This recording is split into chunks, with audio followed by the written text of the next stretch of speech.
नमस्कार साथियों। आज मैं पुनः दूसरी वीडियो आप सब लोगों के सामने भेज रहा हूं, जो छोटे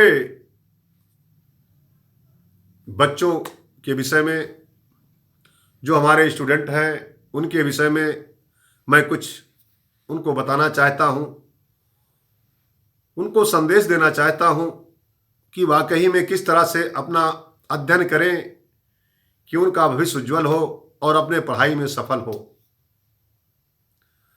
साथियों, विद्या अर्जन जो होता है ये बहुत ही कठिन होता है और बहुत ही सरल होता है। दोनों है, जहां कठिन है वहीं सरल है।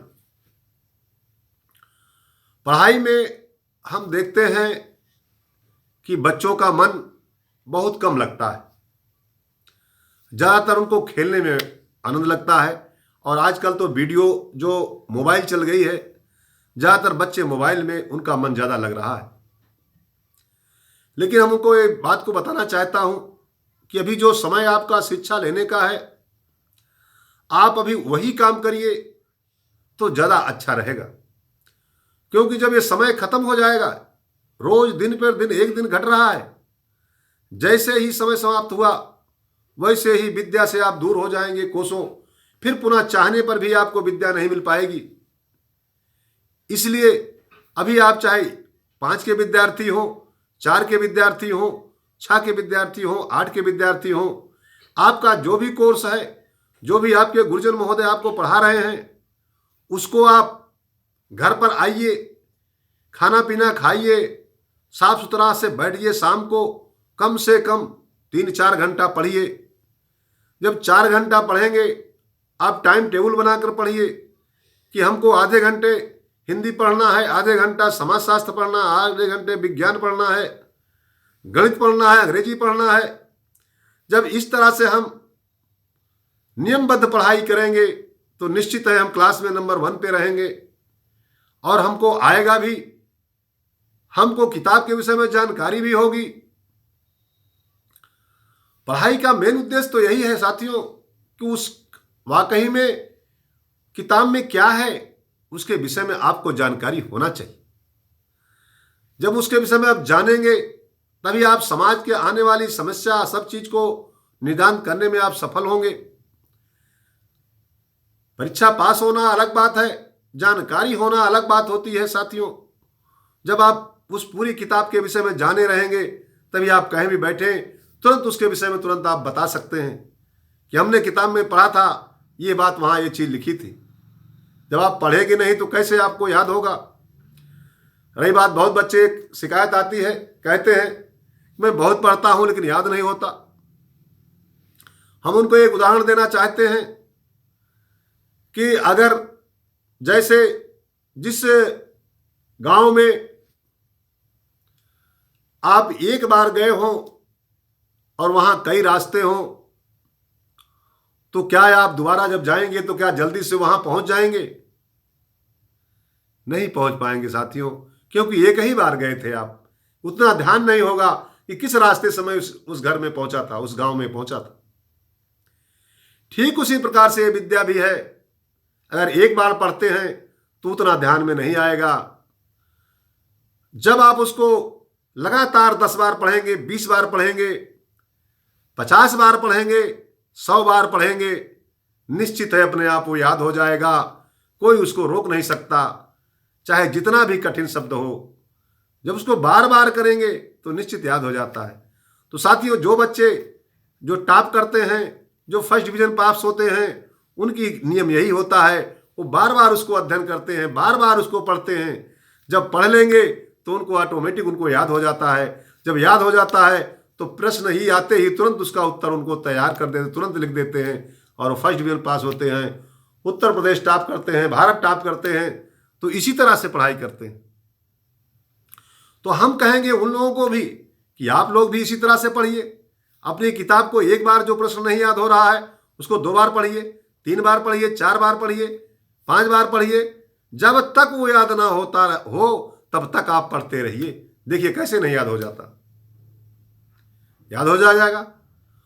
तो साथियों, ये बड़ा अच्छा सरल नियम है, और यही अगर मंत्र आप जान लिए तो फिर आपको कोई दिक्कत नहीं होगी और आप अपनी परीक्षा में सफल होंगे। परीक्षा में तो सफल होना ही है, उसके साथ आप पूरे किताबों को ज्ञाता हो जाएंगे। आप जहां बैठेंगे अपनी किताब के विषय में व्याख्यान करेंगे, हमने ये किताब में ये पढ़ा था, हमने इस किताब में ये पढ़ा था, हमने इस किताब में ये पढ़ा था। जब आप याद नहीं करेंगे या आपको जानकारी नहीं होगी तो आप कैसे दूसरे सामने बता सकते हैं। तो इसलिए आप उसको गहन ढंग से पढ़ाई करिए, और सुबह 4 बजे आप उठ जाइए, 10 बजे इधर सो जाइए, 4 बजे सुबह उठ जाइए। ब्रह्म वेला होता है साथियों, हमारे शास्त्रों में भी यह बताया गया है कि ब्रह्म मुहूर्त जो होता है सबसे अच्छा मुहूर्त माना गया है। इसमें जो भी कार्य करेंगे आप बहुत ही अच्छे ढंग से होगा, क्योंकि वातावरण शांत होता है, बढ़िया सुंदर हवा आती है, वो इतना मस्तिष्क को मजबूत रखती है कि उस समय जो भी आप कार्य करेंगे मस्तिष्क के द्वारा बहुत ही अच्छा होगा। याद करेंगे तो जल्दी याद हो जाएगा, और पढ़ाई का काम अच्छा करेंगे तो अच्छे ढंग से आप सफल होंगे।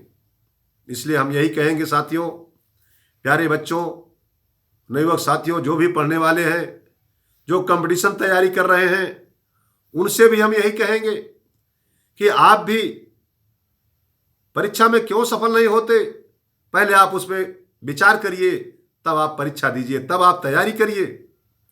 कहां से आपकी कमी हो रही है, कौन चीज आपकी तैयार नहीं हो पा रहा है, उसमें आप कितना समय दे रहे हो, ये सब आप स्वयं अपने से प्रश्न करिए, आप उसका निदान करें। जब तक आप प्रश्न नहीं करेंगे, जब तक आप उसे समझेंगे नहीं, तब तक आप सफल होने की कोई आशा आप न रखिए। क्योंकि साथियों, कमी आपको, जो आपने कमी कर रहे हैं उसको आपको जानकारी नहीं हो पा रही। जब कमी के विषय में आपको जानकारी नहीं हो पाएगी तो उसको कैसे आप दूर कर पाएंगे। इसलिए आप अपने विचार से, ये ध्यान से उसमें देखिए कि वाकई मेरे द्वारा कमी कहाँ हो रही है, मैं कितने घंटे पढ़ रहा हूँ, कितने घंटे नहीं पढ़ पा रहा हूँ, कितने घंटे हमारा बेकार जा रहा है। इस पर आप कमेंट करिए। जब इस तरह से आप कमेंट करेंगे तब उस पर आप कंट्रोल करना शुरू करेंगे। जब कंट्रोल करेंगे तो वहीं पर आपका सुधार हो जाएगा, वहीं पर आप सफलता आपको प्राप्त होने लगेगी।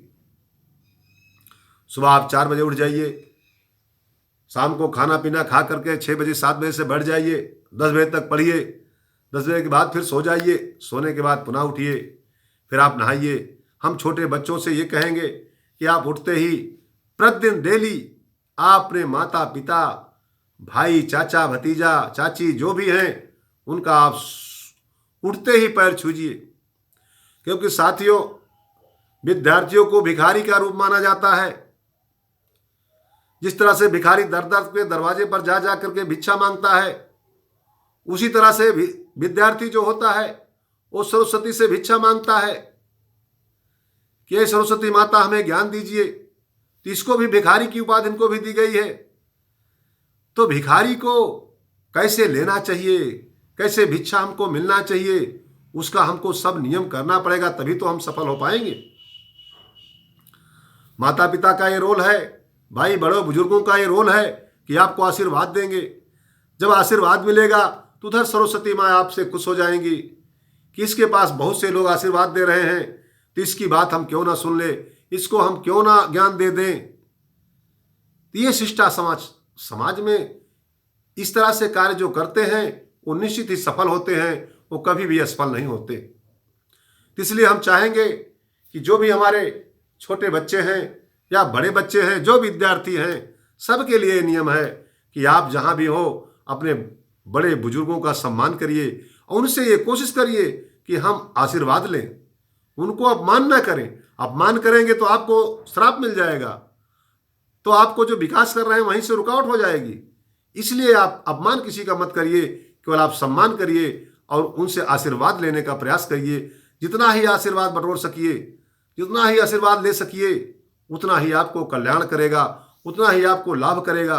इसलिए साथियों, आप सब लोग पढ़ाई भी करिए और सम्मान भी, आशीर्वाद भी लीजिए। दोनों जब आपके साथ जुड़ जाएगा तभी आप अपने कार्य में सफल होंगे और सफल हो जाएंगे। फिर आप नाम रोशन करेंगे अपने माता पिता का और अपना भी स्वयं सुख को भोगने का काम करेंगे। इन्हीं साथियों के साथ आज मैं अपनी वाणी और इस वीडियो को मैं यहीं तक समाप्त करता हूँ। जय भारत और जय हिंद।